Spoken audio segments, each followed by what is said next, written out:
परम पूज्य बोधसत्व बाबा साहब डॉक्टर भीमराव अम्बेडकर जी के प्रति कृतज्ञता का भाव प्रकट करते हुए तदुपरांत श्रद्धावान उपासक, श्रद्धावान उपासिकाओं और बच्चों सभी के प्रति मंगल मैत्री की भावना प्रकट करते हुए आज वर्षावास के पावन पुण्य अवसर पर भगवान बुद्ध द्वारा उपदेशित त्रिपिटक में से पांचवा निकाय खुद्दक निकाय के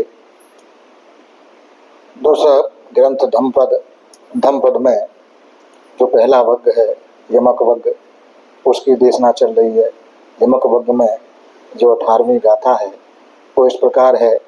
इद नंदति पेच नंदति कत पुण्यो उभयत नंदति पुण्यं में कतंगति नंदति भैयो नंदति सुगति गतोति। भगवान बुद्ध कहते हैं इस गाथा से कि कोई भी धर्म साधक यहाँ इस लोक में अपने शुभ कर्मों के सुख से सुखी रहता है और परलोक में जाकर अपने कर्म फल के प्रभाव से सुखी रहता है।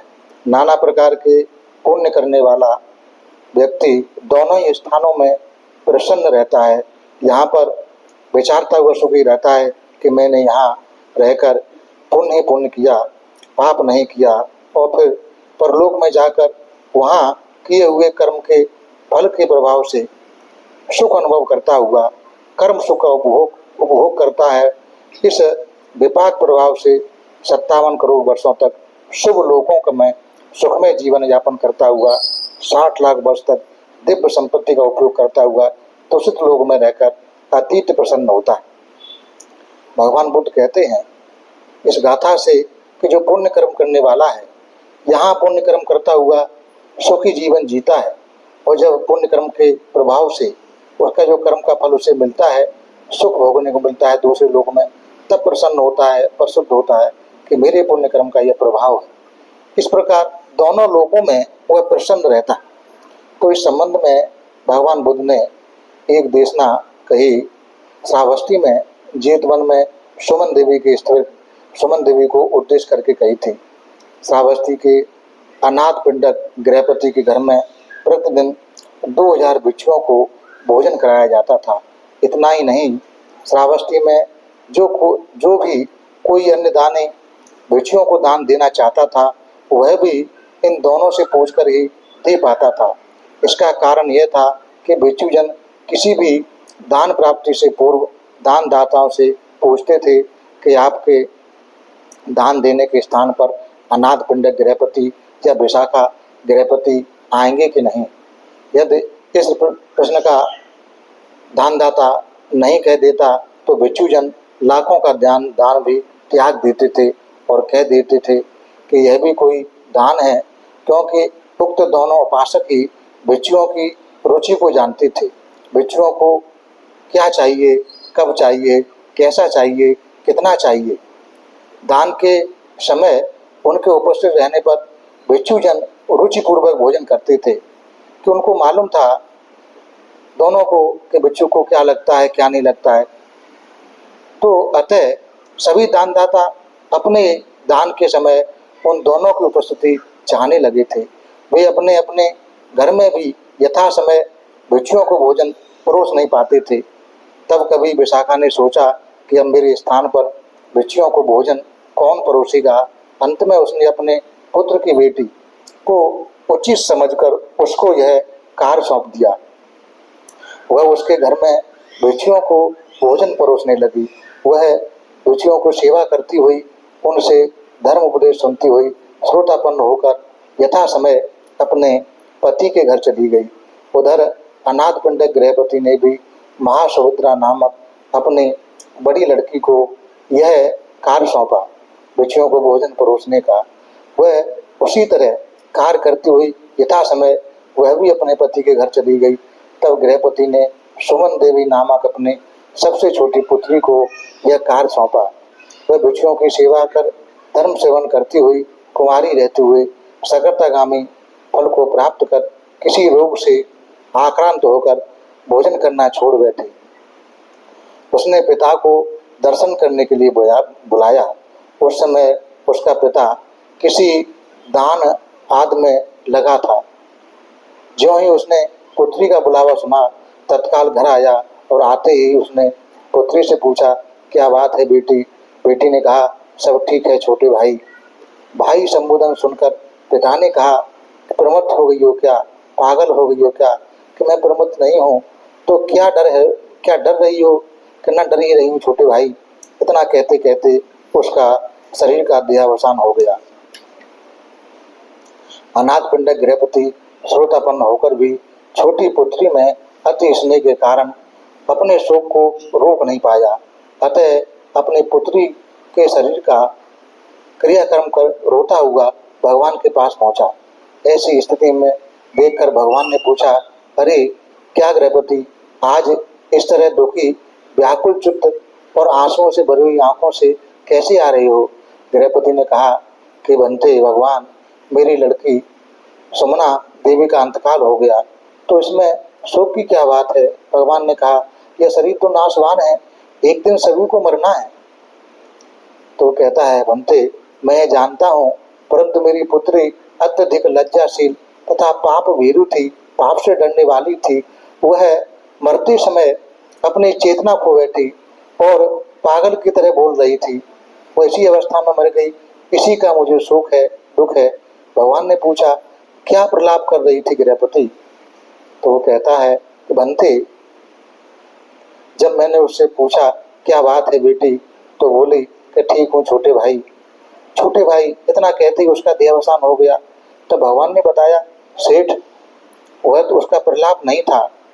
तो बनते, उसने मुझको छोटा भाई क्यों कहा? क्योंकि तुम अब उससे छोटी थे। तुम्हारी पुत्री सकर्तागामी फल प्राप्त करने के कारण तुमसे बड़ी हो चुकी थी। तुम तो अभी श्रोतापन्न हो और तुम्हारी पुत्री सकर्तागामी हो चुकी है। वह मार्ग फलों के महान से तुमसे बड़ी होने के कारण तुम्हें छोटा भाई बोल रही थी। ऐसी बात है बनते? कि हाँ सेठ, ऐसी बात है। तो बनते, अब वह कहाँ उत्पन्न हुई है? कि तुषित भवन में। तब तो बनते, मेरी पुत्री यहाँ भी मेरे पूरे परिवार के बीच में सुखमय जीवन बिता रही थी। अब यहाँ से देह त्याग के बाद परलोक में, तुषित लोक में उत्पन्न होकर भी सुखी जीवन बिताएगी। तब भगवान ने सेठ को बताया कि हाँ गृहपति, गृहस्थ हो या प्रवज्जित, यदि वह अपने आचरण से सावधान है तो वह इस लोक में भी और परलोक में भी सुखमय जीवन ही बिताता है। यह कहकर भगवान ने यह गाथा कही, इद नंदति पेच नंदति कत पुण्यो उभयत नंदति पुण्यं में कतंगति नंदति भैयो नंदति सुगति गतोति। कोई भी धर्म साधक, धर्म का पालन करने वाला इस लोक में अपने शुभ कर्मों से, अच्छे कर्मों से सुख से सुखी रहता है और परलोक में अपने कर्म फल के प्रभाव से सुखी रहता है। यानी नाना प्रकार के पुण्य कर्म करने वाला व्यक्ति दोनों ही लोकों में सुख से प्रसन्न रहता है। यहाँ पर भी विचारता हुआ कि सुखी रहता है कि मैंने यहाँ रहकर पुण्य ही पुण्य किया है, इस प्रकार प्रसन्न और सुखी रहता है। कोई पाप कर्म नहीं किया, सुखी और प्रसन्न रहता है। फिर परलोक में मर जाने के बाद वह जब अपने किए के फल को भोगता है तो कर्म सुख का अनुभव करता है, अनुभव करते हुए सुखी होता है कि इस कर्म के प्रभाव से वह कि ऐसे पुण्य का कर्म मुझे मिला, तो उस सुख को भोगते हुए प्रसन्न और सुखी रहता है। इस विपाक प्रभाव से 57 करोड़ वर्षों तक शुभ लोकों में सुखमय जीवन यापन करता हुआ 60 लाख वर्ष तक दिव्य संपत्ति का उपभोग करता हुआ तुषित लोक में प्रसन्न रहता है।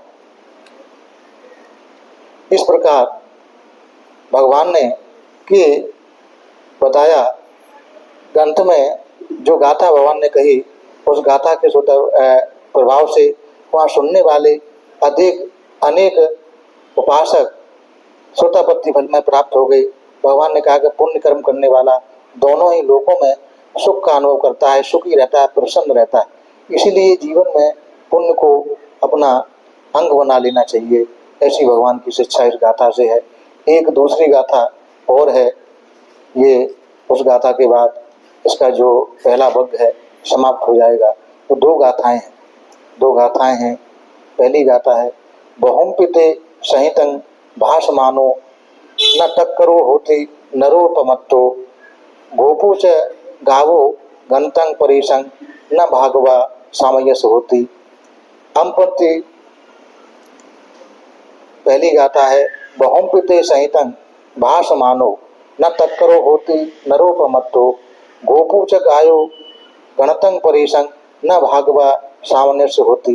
भगवान कहते हैं कोई प्रमादी पुरुष बहुत सी बुद्ध वचनों का पाठ कर ले, केवल दूसरों के लिए सुनाता रहे, परंतु स्वयं उस बुद्ध वचन के अनुसार आचरण न करे और केवल शास्त्र में मुर्गे की तरह पंख फड़फड़ाता रहे, और उस पुरुष को उस ग्वाले के समान ही समझना चाहिए जो दूसरों की गायों को जंगल में चराने के लिए ले जाता है और लाता है, प्रातः साय गिनता रहता है और शाम को गिनता रहता है, उसे उसका फल नहीं मिलता, उसे इस आचरण से प्रवृत्ति का फल किसी भी दिशा में नहीं मिल पाता, जैसे उस गोपालक के गायों का दूध नहीं मिल पाता।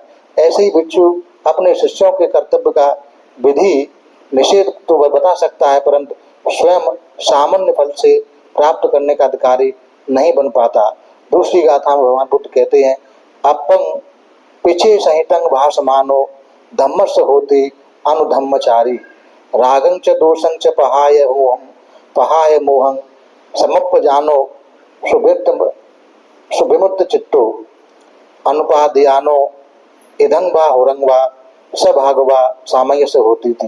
भगवान कहते हैं इसके विपरीत जो साधक बुद्ध वचन का पारायण, बुद्ध वचन को चाहे थोड़े ही याद रखे, थोड़े ही याद करे, लेकिन जो याद करता है उसके अनुसार, उसके अर्थ को समझते हुए, उसके धर्म को समझते हुए उसका आचरण करता है, उसका आचरण करता हुआ प्रथम ध्यान आत्म के अभ्यास से निरंतर तत्पर रहता है, अपने राग को, अपने द्वेष को, अपने मोह को सर्वदा परित्याग करने का प्रयास करता है तथा सम्यक प्रज्ञा युक्त होकर अपने चित्त को सभी प्रकार की चिंताओं से मुक्त रखता है, जो इस लोक या परलोक में किसी प्रकार का उपादान स्वीकार नहीं करता, सर्वस्व निरासक्त रहता है, वही साधक सही माने में अरहत प्राप्ति का अधिकारी है।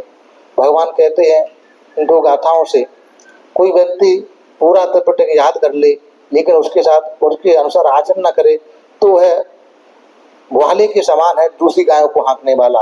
अगर कोई व्यक्ति बुद्ध वचनों को थोड़ा ही याद करता है, उसके अनुसार जितना भी वो समझता है उसके अनुसार आचरण करता है, जीवन जीता है, अपने जीवन में उतार लेता है, तो वही अरहत प्राप्ति के मार्ग का अधिकारी है।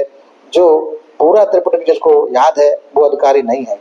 इस संबंध में भगवान ने एक कथा जेतवन में साधना हेतु रहते हुए दो भिक्षुओं को उद्देश्य करके कही थी।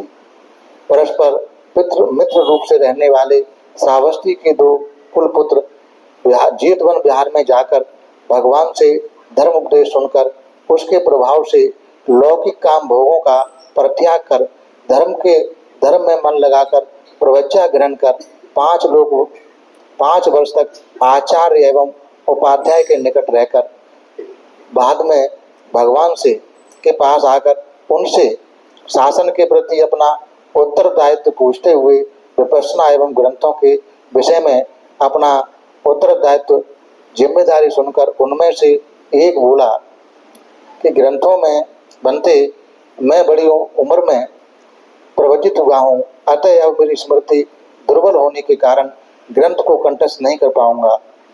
हाँ, विपश्यना की साधना अवश्य पूर्ण कर सकता हूँ। यह कहते हुए भगवान से अरहत प्राप्ति तक का विपश्यना का कर्म विस्तान पूछकर उसी के अभ्यास में लगकर प्रयास करता हुआ एक दिन अरहत पद को प्राप्त कर गया। परंतु दूसरा भिक्षु ग्रंथ का उत्तरदायित्व पूर्ण करूंगा यह संकल्प कर क्रम से सारे त्रिपिटक बुद्ध वचन कंठस्थ कर जहां तहां जाकर उसके अनुसार धर्म प्रवचन करने लगा, सस्वर त्रिपिटक का पाठ सुनाने लगा तथा साथ रहने वाले 500 भिक्षुओं को धर्म उपदेश करता हुआ चारका करने लगा। यूं वह एक दिन 18 महासंघों का आचार्य बन गया। उधर उस विपश्यक के साथ रहने वाले भिक्षु भगवान से कर्म स्थान ग्रहण कर दूसरे किसी स्थिर के आवास पर जाकर उसके प्रभाव को लेकर उसके उपदेश को लेकर अनुशासन में साधना करते हुए अरहत प्राप्त कर स्थिर की वंदना कर उससे कि हम अब भगवान के दर्शन करना चाहते हैं, यह कहते थे। स्थिविर उत्तर देते, आयुष्मानो जाओ, मेरी तरफ से भी भगवान को प्रणाम करते हुए 80 महास्तोरों को भी प्रणाम करना, तथा मेरे साथी स्थिविर को भी प्रणाम करना, कहना कि हमारे आचार्य आपको प्रणाम करते हैं। परंतु उसका सहायक भिक्षुओं द्वारा स्थिविर का संदेश कहे जाने पर यही पूछता था कि यह कौन है। भिक्षु कहते, आपके साथी भिक्षु। जो स्थिविर द्वारा समय समय पर बार बार संदेश भेजने पर वह ग्रंथ कथित भिक्षु कुछ समय तो चुपचाप सुनता रहा, परंतु अंत में उसे भिक्षुओं द्वारा विपस्सी स्थिविर को उसका साथी कहना भी अच्छा नहीं लगा। अतः अंतिम बार जब किन्हीं भिक्षुओं ने उस ग्रंथ कथित को आकर कहा कि हमारे आचार्य आपको प्रणाम करते हैं, तो उनसे पूछा कि यह कौन है। भिक्षुओं ने बताया, आपके सहायक भिक्षु। यह सुनकर वह ग्रंथ कथित स्थिविर क्रुद्ध हो गया, नाराज हो गया। उसने उन भिक्षुओं से पूछा, क्या तुमने उससे कुछ पढ़ा है? क्या दीघ निकाय, आदि कोई एक निकाय या 3 पिटकों में से कोई एक पिटक पढ़ा है तुमने उनसे, सीखा है तुमने उनसे? यह कहकर उसने विचार किया, अरे वह तो त्रिपिटक की किसी एक गाथा को भी नहीं जानता। वह तो चीवर धारण कर प्रवज्जा लेकर तत्काल ही अरण्य में, जंगल में चला गया। हाँ, उसने अपने शिष्य बहुत बना लिए हैं। वह कभी यहाँ आए तो उससे शास्त्र में मैं कुछ प्रश्न पूछूं। फिर किसी समय वे विपस्सी स्थिविर शास्त्रा के दर्शन हेतु चेतवन आए। उन्होंने अपने साथी स्थिविर के पास अपने पात्र चीवर रखकर भगवान एवं 80 महास्तरों को वंदना कर पुनः ग्रंथिक साथी स्थिविर के आवास पर लौट आए। उसके बाद उस ग्रंथिक स्थिविर ने उसका स्वागत सत्कार कर बराबर के आसन पर बैठाकर सोचा, अब इससे प्रश्न पूछूंगा। उस समय भगवान ने सोचा कि यह ग्रंथिक भिक्षु मेरे इस सरल स्वभाव भिक्षु शिष्य को अपमानित कर स्वयं के लिए नरक में स्थान न बना ले। यों वे उस पर अनुकंपा करते हुए बिहार में घूमते हुए उस ग्रंथिक भिक्षु के आवास पर पहुंचकर भगवान के लिए पहले से बिछे हुए आसन पर विराजे। बौद्धों में यह परिपाटी है कि प्रत्येक भिक्षु भगवान के लिए अपने आवास पर एक स्थायी बुद्ध आसन बिछाकर रखता है। भगवान ने उस उच्च आसन पर भगवान विराज कर ग्रंथिक भिक्षु से प्रथम ध्यान के विषय में प्रश्न पूछा। उसका उत्तर न मिलने पर द्वितीय ध्यान आदि से प्रारंभ कर 8 समापत्ति रूप विभाग के विषय में भी प्रश्न पूछे, परंतु ग्रंथिक स्थिविर एक का भी उत्तर न दे पाया। उधर छीना से स्थिविर से भी वही प्रश्न पूछे जाने पर वह उन सबका उचित उत्तर देता रहा। फिर श्रोतापत्ति मार्ग के विषय में भगवान ने ग्रंथिक स्थिविर से प्रश्न पूछे, परंतु वह उत्तर न दे पाया। छीनासर भिक्षु ने सभी प्रश्नों का उचित उत्तर दिया। भगवान ने उसको साधुवाद दिया। अवशेष मार्गों में विषय में भी उससे प्रश्न पूछे, परंतु ग्रंथिक एक प्रश्न का भी उत्तर न दे पाया। उधर छीनासर ने सभी का उचित उत्तर दिया। शास्त्रा ने उसको चारों ही स्थानों पर उसे साधुवाद दिया। उस साधुवाद को सुनकर भौम देवों ने, ब्रह्मलोक तक सभी देवों ने, नागों ने, गरुणों ने उस छीनासर को साधुवाद दिया। उस साधुवाद को सुनकर ग्रंथिक स्थिविर के शिष्य एवं सह बिहारी बहुत दुखी हुए कि भगवान ने यह क्या किया। कुछ भी न जानने वाले वृद्ध स्थिविर को तो 4 बार साधुवाद दिया। हमारे आचार्य को, जो कि 500 भिक्षुओं को शिक्षा देते हैं, साधारण प्रशंसा वचन भी नहीं कहा। तब भगवान ने कहा कि भिक्षुओं, क्या कह रहे हो? भिक्षुओं का उत्तर सुनकर भगवान ने कहा कि भिक्षुओं, तुम्हारा आचार्य मेरी दृष्टि से उस ग्वाले के समान है जो वेतन लेकर प्रातः, सुबह, शाम को गायों की गिनती करता रहता है, और मेरा यह छीनासर शिष्य उस गायों के स्वामी के समान है जो उन गायों के 5 प्रकार के दूध, दही आदि को इस्तेमाल करता है, उसका भोग करता है। यह कहकर भगवान ने वह गाथाएं कहीं दो, जो गाथा कहीं बहुम्पिते संहितं भासमानो न तक्करो होति नरोपमत्तो गोपूच गायो गणनं परेशं न भागवा सामंजस्य होती।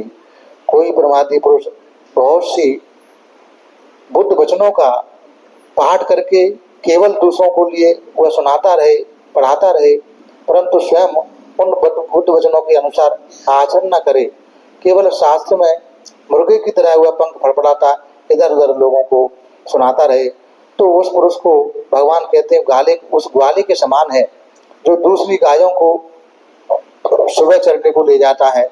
इतनी गायें हैं और ले जाकर ऐसा समझता है कि आज इन्होंने यहाँ घास खाई, यहाँ पानी पिया, कल यहाँ घास खाएंगे या पानी पिएंगे, दिन भर उस प्रकार ले जाता हुआ शाम को लौटा कर आता है और तब गिनती करता है कितनी ले गया, इतनी है। उसे इस आचरण से जो प्रवचन का फल किसी भी दिशा में नहीं मिल पाता, केवल त्रिपुटी को याद करता है, लोगों को सुनाता है, अपनी बुद्धता बखानता है, आचरण नहीं करता, तो वह प्रवचन का जो फल है उससे वंचित रह जाता है। जैसे जो कोई ग्वाला किसी गायों को ले जाता है और उसका दूध नहीं पा पाता, दूध नहीं मिल पाता उसे, ऐसा भिक्षु अपने शिष्यों के कर्तव्य का विधि निषेध तो पाठ बता सकता है, परंतु स्वयं सामान्य फल से प्राप्त करने का अधिकारी नहीं बन पाता। दूसरी गाथा भगवान बुद्ध कहते हैं, अपपिंग चे संहितं भासमानो धम्मस्य होति अनुधम्मचारी रागं च देशं च पहाय मोहं समप्पजानो सुभिमुक्त चित्तो अनुपदायानो इदं वा हुरं वा स भागवा सामान्यस्य होती थी।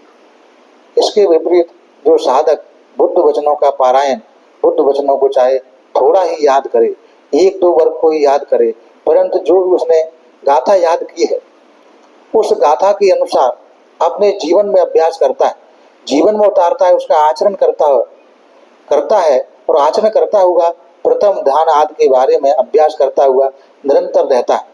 अपने राग को, अपने द्वेष को, अपने मोह को प्रत्याग करने का प्रयास करता रहता है और अपने प्रज्ञा युक्त चित्त से सभी प्रकार की चिंताओं से मुक्त अपने को रखता है।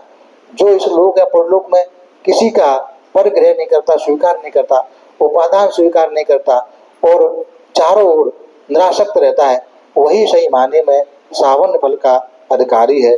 इस प्रकार भगवान ने ये दो गाथाएं कही।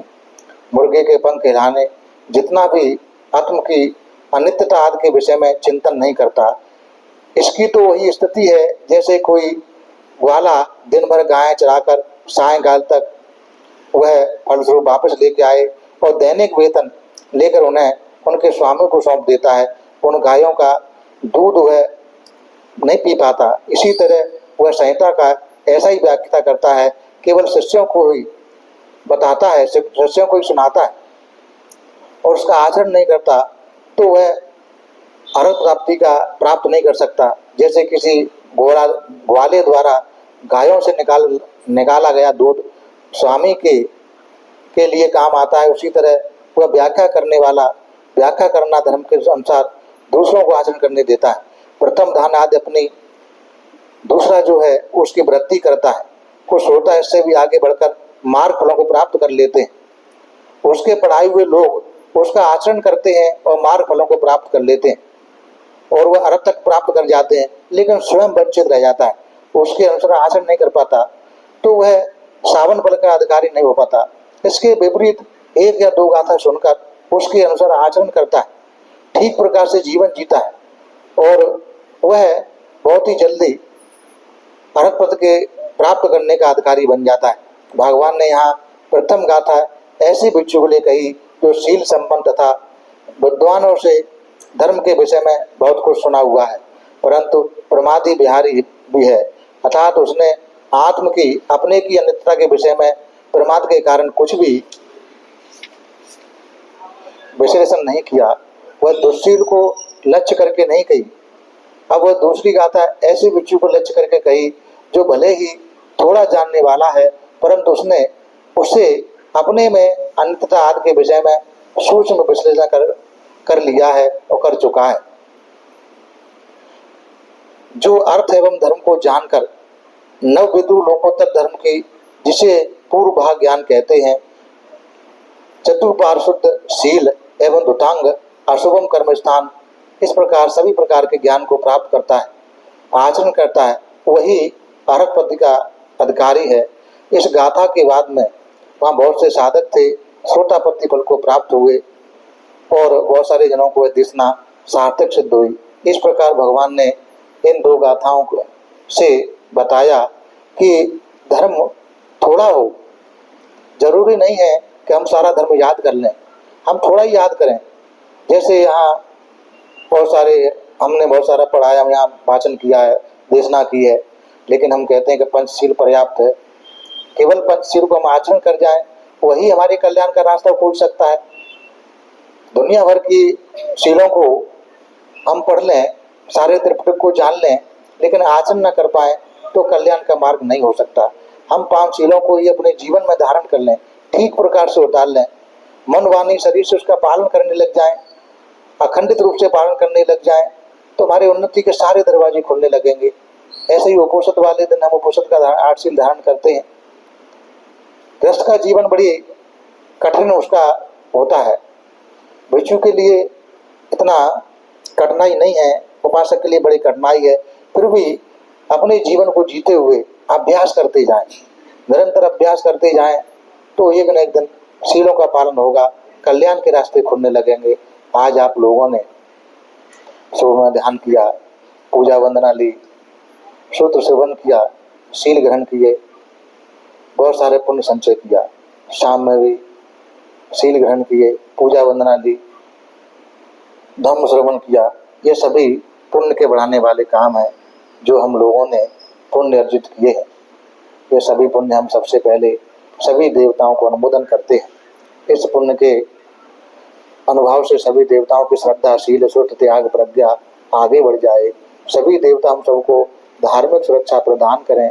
सभी देवताओं को उत्तम चार्यार सत्य साक्षात्कार करने का पुण्य मिल जाए। उसके बाद ये सारे पुण्य हम लोग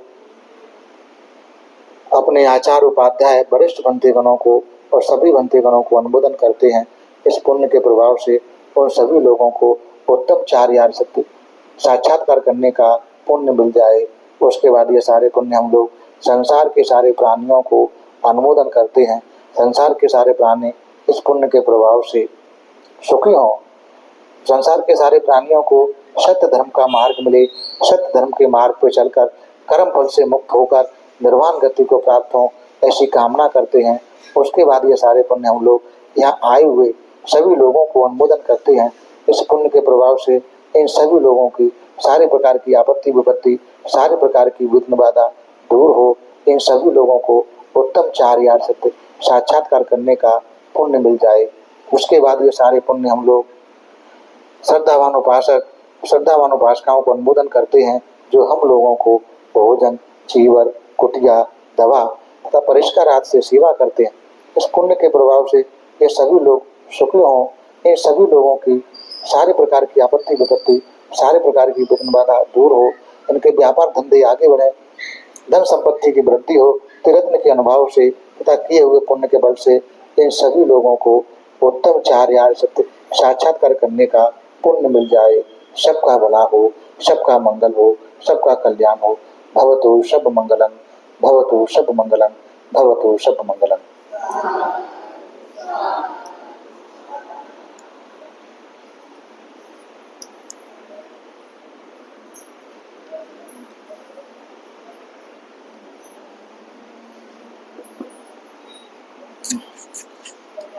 शुक्रिया।